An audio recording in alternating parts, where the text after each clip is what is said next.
El Partido Acción Nacional, con más de 8 décadas de historia, surgió como contrapeso moral e ideológico al régimen postrevolucionario. Y hoy enfrenta el reto de definir su identidad o redefinir parte de su identidad en un escenario dominado por nuevas fuerzas, pero viejos desencantos. Su reciente relanzamiento es un intento por buscar recuperar terreno electoral perdido y reposicionar un discurso que conecte con nuevas generaciones. ¿Podrá ser este partido? ¿Podrá regresar a sus raíces, adaptarse a las demandas que exige hoy la sociedad mexicana? Yo agradezco la presencia de la doctora Mónica Uribe. Ella es historiadora particularmente del catolicismo, y nos acompaña para ayudarnos a entender lo que está pasando en este partido. Muchas gracias, Mónica. Y antes vamos a una pausa. Les recuerdo que nuestro tema es el PAN, ¿la verdad se relanza? Vamos a la cápsula. El pasado 18 de octubre, el Partido Acción Nacional anunció su relanzamiento en un evento masivo en el Frontón México de la Ciudad de México, lugar de importante carga simbólica para la historia de este partido. Encabezado por el presidente nacional Jorge Romero Herrera y con la presencia de cientos de militantes, gobernadores, exdirigentes y simpatizantes de todo el país, el acto marcó el inicio de lo que ellos denominaron una nueva era en su historia.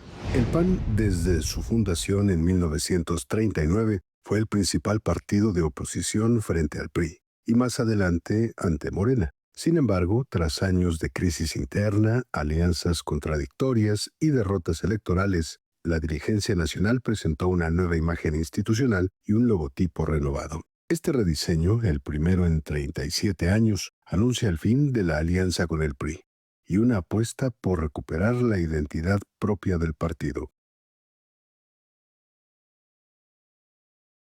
Regresamos, nuestro tema es sobre el PAN, su relanzamiento, las repercusiones que tiene, lo que hay detrás, cómo entenderlo, desde una lógica de una historiadora como Mónica Uribe.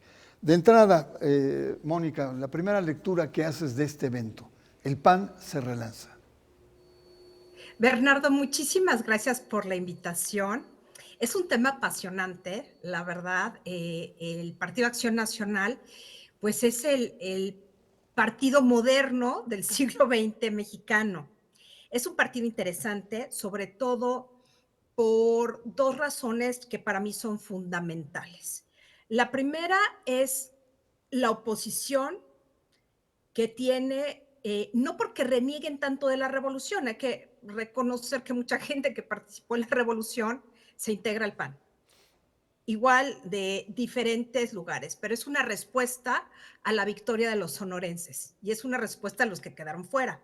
Esa es una parte en su origen. Y la otra parte es que el PAN captó a esos grupos que el Pacto Revolucionario dejó fuera, empresarios y a los mexicanos de primera generación, hijos de extranjeros, que bueno, que ya estaban integrados a la sociedad. Entonces, hay que dejar como muy claro esta parte. Ahora, 80 años después, ¿por qué se refunda? Porque tienen que hacer una autocrítica. Llegaron al poder con una aceptación después de una brega impresionante, como el propio Gómez Morín lo decía, pero dejaron el poder muy rápido. Solamente estuvieron en el poder 12 años. Entonces, es necesario para ellos plantearse cómo y por qué fue que no lograron mantener una mayoría que les garantizara ganar el Ejecutivo más allá del Legislativo, porque en el Legislativo tuvieron juego desde los años 60. Entonces, creo que era indispensable este movimiento, esta refundación o reformulación, pero no sé si es exactamente lo que necesitan o solo se quieren montar en la ola de la derechización mundial. Habría que explorar un poco más. Sí, hay una tendencia muy grande a la derechización que vamos a abordar, pero antes, en el discurso central que se hizo en este relanzamiento, se habló que el PAN debe regresar a sus orígenes. Esto tiene muchas lecturas. ¿Cuál es la que tú haces? El PAN tiene un origen doble, diríamos. Por un lado está la idea de un partido no necesariamente católico, pero sí católico laico, o sea, no gobernado por la jerarquía católica ni nada por el estilo, pero sí por los laicos con una idea clara de la doctrina social de la iglesia hasta el punto en el que estaba en 1938. Y por el otro lado, había una cuestión liberal empresarial, o sea, ¿qué es lo que, por lo que pugnaba? Libre empresa, libertad religiosa, libertades civiles varias. Esto fue evolucionando conforme los derechos humanos tomaron cuerpo, pero regresar al origen probablemente nos hable de lo que destacaba en el segmento anterior. Coincide, el panismo tuvo una relación hasta cierto punto privilegiada con el falangismo español. Y no solamente en el nacionalcatolicismo, no iba tanto por ahí, algunas cuestiones sí, pero no puede regresar a eso. Y sin embargo, estamos viendo que en el mundo hay un retorno a una ideología nacionalista semejante a los años 40, 30, 40, los tiempos previos a la guerra y los tiempos de guerra, en que parece que muchos partidos en todo el mundo están buscando recuperar aquellos temas originales, sobre todo del nacionalismo, que finalmente les dieron una identidad. El problema con el PAN es que fue diluyendo su identidad a partir del año 2000. Necesita recuperarla, pero no sé si está atendiendo al signo de los tiempos. No es lo mismo Gómez Morín o Efraín González Morfín que los líderes actuales. Totalmente.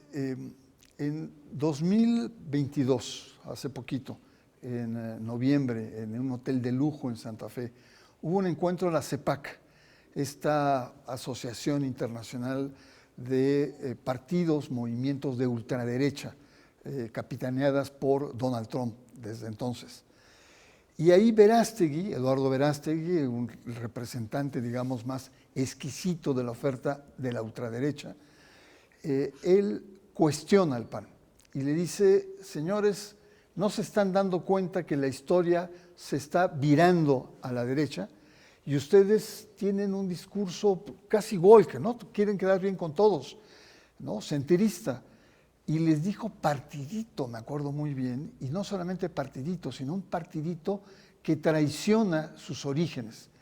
¿Realmente crees que el nicho que hoy se presenta lo tiene que ocupar alguien a nivel de la derecha y a nivel de la ultraderecha que está teniendo mucho peso a nivel internacional? ¿Tú crees que el PAN ese nicho lo va a ocupar o se encamina o tiene resistencias internas? Me parece, y creo que sería lo más justo, es que decir que el PAN tiene diversas corrientes internas. Siempre hubo una muchísimo más liberal y otra mucho más conservadora. Estoy pensando, y otras que eran las familias custodia, que trataban de preservar el legado del PAN, pero no es monolítico el PAN, no lo es ahora, no lo ha sido nunca. En 1976 observamos escisiones y también tenemos que tener en consideración que el PAN se corrió hacia el centro desde el año 2000. Era natural porque se volvió gobierno. Entonces tenía que correrse al centro, no podía dejar de dialogar con otras fuerzas políticas, pero además no podía imponer un discurso tan conservador.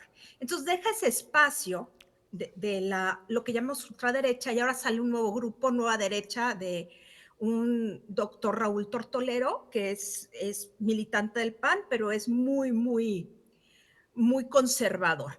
Pero el Partido Demócrata Mexicano dejó un espacio que el PAN nunca toma del todo y que ese es por el espacio por el que Verástegui se quiere meter.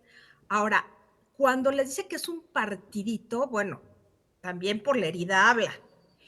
El punto es que en estos momentos el PAN se está dando cuenta que tiene que ser una derecha amplia, pero se está, como ya lo dije, montando en la ola de este conservadurismo moderno del siglo XXI, en el que le conviene subirse para distinguirse de otras opciones de centro, como sería el PRI. Entonces, me parece, igual me equivoco, que el PAN lo que pretende hacer es tomar esta ola y asumir ciertas cosas de su discurso tradicional para allegarse a más seguidores y quitarle cualquier posibilidad a un Verástegui o quizás a un Salinas Pliego. Muy bien. Una cuestión central es que ya no va con alianzas. Declaró que nada con el PRI, nada con ningún partido. Pareciera ser que la aventura del PAN la va a ejercer en solitario. Y eso tiene sus riesgos de no alcanzar una votación, de no ser competitivo a nivel electoral, de salvaguardar probablemente su identidad, su propuesta de manera más pura, pero a un costo que puede ser, digamos, complicado. ¿Cómo ves esta ruptura con posibles alianzas? Me parece que discursivamente tiene mucho sentido, pero en la práctica no sé qué tanto beneficio le pueda dar. Sobre todo que me atrevo a decir que es casuístico, que depende del espacio, del territorio y de los grupos, donde las alianzas pueden ser funcionales o pueden no serlo.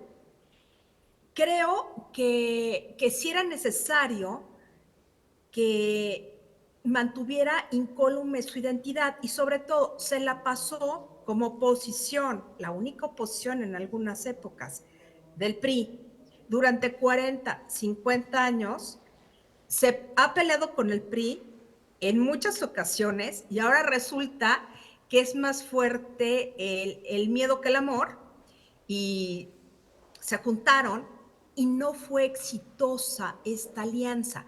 Yo creo que más que habría que ver dos niveles. Una, la parte del legislativo, qué tan exitoso pudo ser, y las elecciones locales, y la parte del poder ejecutivo. Ahí definitivamente pues no tuvo gran éxito. Y se le dio un espacio a una panista empresarial, una neopanista, que no hizo no logró tener el éxito que se suponía y se quedaron atrás los priistas con más experiencia, más tablas políticas, y el caso es que la alianza de 2024 pues no llegó a buen puerto. Esto fue lo que pasó. Que necesitaba el PAN retomar su propia imagen, me parece que sí, pero también creo que va a actuar pragmáticamente en el momento de los hechos, a la hora de la hora. A ver qué Sí, pasa. a ver qué Pero pasa. Pero yo coincido contigo. no sé si es tan positivo, no lo sé. Yo coincido contigo que habrá en algunos lugares donde va a ser necesario una presencia en alianza, en otras no. Yo me imagino, todo el Bajío no necesita alianzas, es fuerte, pero No, pero el pensando, norte sobre sí. todo pensando el sur, donde el PAN no es tan potente, no es tan vigoroso, ahí sí podría entrar en alianzas, incluso con el PRI, con Nueva Alianza, con otras agrupaciones locales. Pero bueno, como tú dices, vamos a ver. Pero vamos a una pausa, regresamos, usted está en el hilo negro y estamos conversando con la doctora Mónica Uribe sobre si realmente va en serio el tema del relanzamiento del PAN. Regresamos.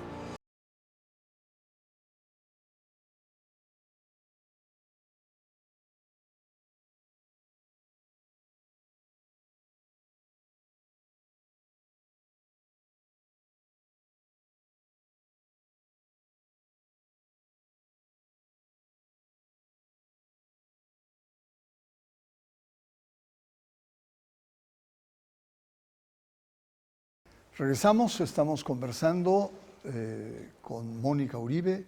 Ella es doctora en historia y tiene una enorme experiencia en el manejo político religioso de México. Mónica, en este relanzamiento se planteó el emblema o una frase que es patria, familia y libertad. Y es una frase pues, que tiene, digamos, mucho peso, sobre todo en los grupos de extrema derecha, empezando por Mussolini, que fue literalmente el tema que usó. Y acá lo único que falta, Dios, patria y familia, ¿no? Para emparentarlas con esos grupos de ultraderecha, movimientos ultraconservadores, peligrosos, autoritarios y militares incluso. ¿Qué te parece este lema? En lo personal no me gusta. Creo que Patria para Todos, que era el original, algo así iba, pues realmente era bastante más incluyente, porque ahorita si hablamos de patria, ¿por qué no hablamos de matria? O sea, es una cuestión muy, muy del patriarcado, por un lado, ¿no? Familia. Si hubieran puesto una S por ahí, familias, hubiera sido incluyente. La familia tradicional ya es ave rara, ya, o sea, papá, mamá, hijos, o sea, familia nuclear, ya es ave rara. O sea, hay muchos tipos de familia. Entonces, esta parte no la vieron. Una cuestión es buscar el bienestar de las familias, cualquiera que éstas sean, y otras nada más hablar de la familia heteropatriarcal. Creo que estamos en un momento histórico donde esto ya está rebasado. Y esto está claro en la sociedad, por un lado. Bueno, lo único rescatable es libertad, pero habría que explicar desde qué perspectiva están viendo la libertad. Entonces, me parece un lema que puede tener resonancia entre grupos conservadores, pero grupos relativamente progresistas de centro, bueno, de izquierda ni hablar, pero el electorado de centro del PAN se verá identificado con esto. Yo conozco muchas personas de diferente orientación sexual que siempre han votado por el PAN y que evidentemente no, esto de la familia les parecerá algo hasta cierto punto agresivo. Creo que pudieron haber hecho algo bastante mejor, lo mismo que con el logo. El tema a mí me preocupa el tema de la familia, y no es por estar en contra, sino porque no, siendo la única oposición estructurada y que tiene un alcance mayor, pues están soslayando la pluralidad y la diversidad de la célula básica de la sociedad, que son las familias. Entonces, no le veo como mucha lógica, pero sí como ganarle el espacio a Verástegui. Eso sí se lo veo. No, pareciera ser que es una respuesta a Verástegui, diciendo nosotros sí podemos ser una ultraderecha poderosa y no los intentos que tú tienes y sobre todo la interlocución con Estados Unidos, que ya vimos que fue muy poderosa. Milei gana con el apoyo norteamericano, o sea, no es cualquier apoyo, el apoyo de Trump es fundamental y dejárselo a Verástegui sin estructura realmente me parece una insensatez política si es que lo deja pasar el PAN. Pero vamos ahora a otro tema central, y es el PAN nace con profundos vínculos religiosos con el catolicismo. Si el PAN surge, que será poco menos de 10 años después de los arreglos de la Guerra Cristera, ¿no? Muchos cristeros entran al PAN, la Acción Católica Mexicana produce cuadros que se orientan hacia el PAN, ¿no? Es decir, hay una relación fuerte, pero como tú dijiste al principio, en el anterior bloque, hay una cierta distancia, hay una, podríamos decir, una cierta laicidad en la incorporación de los laicos en el PAN, lo cual fue muy atinado en su momento. Pero la pregunta ahora, ¿cuál crees que pueda ser, si el PAN se recorre a la derecha, los vínculos con la Iglesia Católica y sus cuadros? El problema no lo veo en Acción Nacional, el problema lo veo en la Iglesia Católica.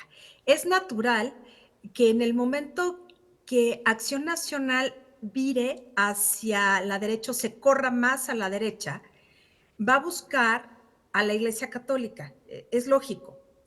El problema es qué tanto puede responder la Iglesia Católica en estos momentos por diversas razones. Lo primero es que la Iglesia Católica tuvo una apertura en el pontificado anterior y en este pontificado sigue esta racha de apertura menos conservador, mucho menos conservador. De hecho, la Iglesia ha puesto límites al conservadurismo desde la parte litúrgica, la parte social, etcétera, etcétera, etcétera.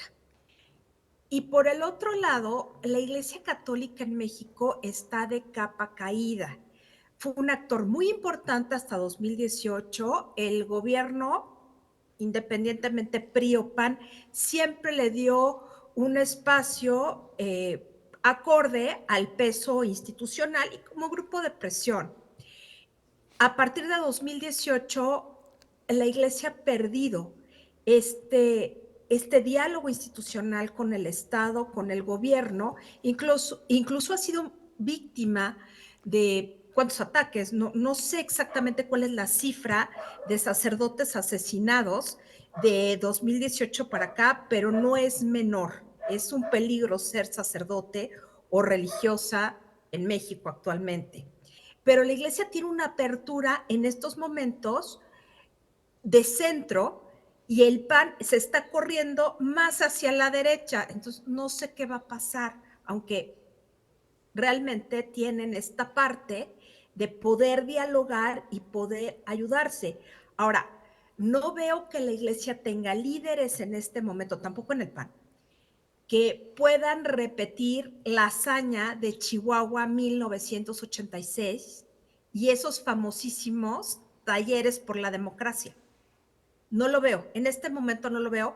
Y la pregunta es, ¿dónde está la Iglesia? Y ahí es donde le preguntaría al PAN, Acción Nacional, ¿necesitas a la Iglesia o puedes tú solo? Solamente ellos pueden responder. Vamos ahora a cosas más prácticas y te preguntaría tu reacción sobre el logo, ese nuevo logo moderno que ejemplifica, que va a ilustrar esa actitud de cambio que tiene Acción Nacional. ¿Cómo lo ve Mónica Uribe? Me parece un cambio cosmético.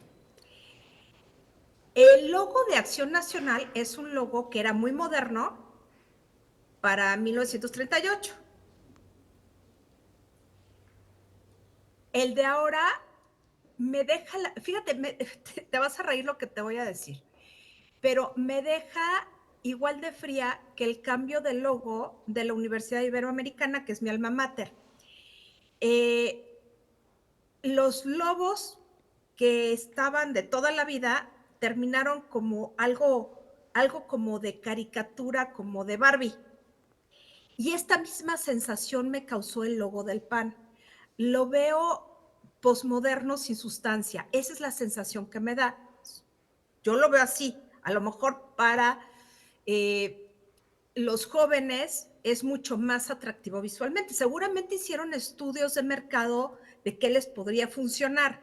A mí en lo personal me parece que el cambio del logo sin un cambio real de liderazgos, que hemos visto que los liderazgos están muy cuestionados. Hay muchos temas de cuestionamiento a las propias prácticas del partido. Está el famoso cartel inmobiliario, sea cierto o no, ocupan espacio en la prensa.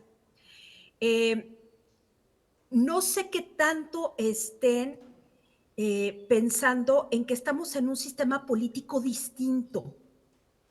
Hubo un cambio en el sistema que no podemos soslayar, en donde las instituciones están descritas y creadas de otra manera, en que podemos estar de acuerdo o no, pero son distintas. Entonces, el cambio de un logo, no sé qué tanto refleje el estar en consonancia con los cambios habidos en el sistema de manera integral. No lo sé.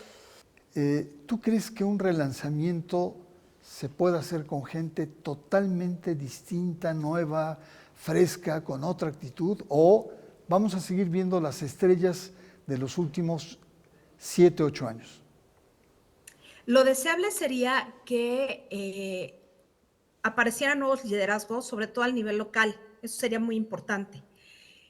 Yo creo que va a ser, en el mejor de los casos, mitad y mitad. Vamos a seguir viendo a ciertas figuras. Por ejemplo, a Xóchitl yo ya no la veo tanto. Yo ya la veo como más alejada del tema político. Veo a otros personajes, un Ricardo Anaya. Sí lo veo, además por edad, es muy joven. Pero creo que el problema está en encontrar esos nuevos liderazgos que quieran entrarle a lo político desde una oposición que está muy castigada. Eso es, y creo que por ahí va el asunto. Y por el lado de la iglesia se ha perdido. Yo quisiera contar 10 obispos en estos momentos, 10, que tuvieran la calidad, el empuje y el olfato político de los obispos de las décadas de los 80s y los 90s en México. Veo 1 o 2, pero no veo más. A lo mejor están muy escondidos o se han dedicado más a la cuestión eclesial y menos a lo político, pero no los veo tampoco. O sea, en general, en todo el sistema político, no veo la emergencia de nuevos liderazgos. Y los liderazgos que surgen en la oposición, al menos, ya los conocemos, y dentro del movimiento en el gobierno creo que no han dado el ancho. Entonces, esperemos que surjan nuevos actores políticos. Urge. Sí, es una desgracia. Y Mónica, pues te agradezco mucho tu participación. Me faltó una pregunta importantísima, que es el tema de la corrupción. El PAN arrastra también temas de corrupción, que no solamente es